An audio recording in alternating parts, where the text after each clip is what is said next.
Hello guys, আজ আপনাদের সাথে যে রেসিপি শেয়ার করছি খুবই সুস্বাদু এবং পুষ্টিগুণে সমৃদ্ধ কোয়েল পাখির ডিম দিয়ে বিরিয়ানি। খেতে খুবই দারুণ, কেউ বুঝবেই না যে এটা মাংস ছাড়া হয়েছে। আমি রেসিপিটা যেভাবে তৈরি করেছি পুরো ভিডিওটা দেখার জন্য অনুরোধ রইল। এখানে আমি প্রায় 12 হালি ডিম নিয়েছি। অল্প একটু হলুদ আর লবণ দিয়ে ডিমটা আমি ভেজে প্রায় লাল করে নামিয়ে ফেলবো।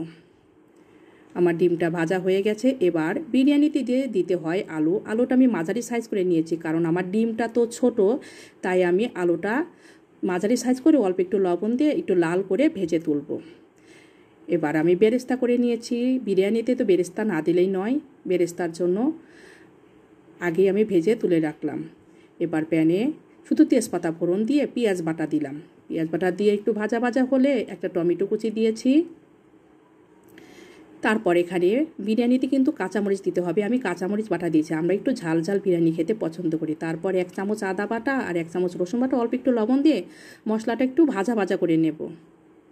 মশলাটা ভাজা ভাজা হয়ে গেছে। এখন আমি টক দই, আমার ঘরে টক দই ছিল না, টক দই আমি প্রায় 1 চামচ ভিনেগার দিয়ে ইনস্ট্যান্ট টক দই বানিয়ে রাখলাম। দেখুন কি সুন্দর, 5 মিনিটের মধ্যেই আমার ভিনেগার দিয়ে টক দই তৈরি হয়ে গেছে। টক দই দিয়ে এটা মশলাটা কষিয়ে নেব। মশলাটা আমার কষানো হয়ে গেছে। এখন আমি এখানে রাঁধুনি বিরিয়ানি মশলা ব্যবহার করেছি 1 প্যাকেট, পুরাটাই আমি দিয়ে দিয়েছি।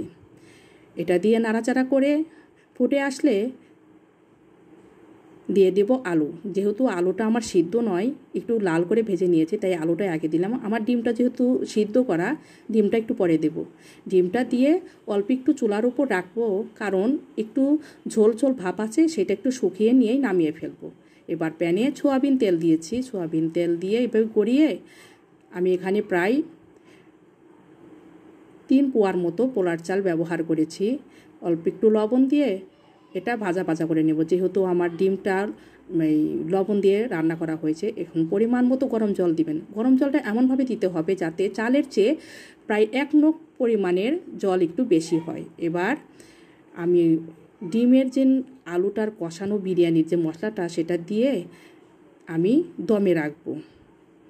একটু নাড়াচাড়া করে নিই, তাহলে সব জায়গায় মশলাটা পুরোপুরি ঢুকে যাবে। ঢাকনা দিয়ে দেব।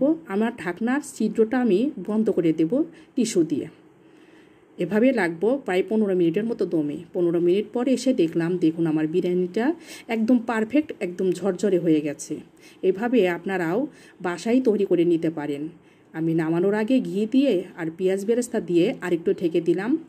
একটু থাক, যদি একটু জল থাকে হয়ে যাবে। যদি ভিডিওটা ভালো লাগে অবশ্যই লাইক কমেন্ট শেয়ার করবেন। যদি আমার পেজ থেকে দেখে থাকেন অবশ্যই ফলো দিবেন।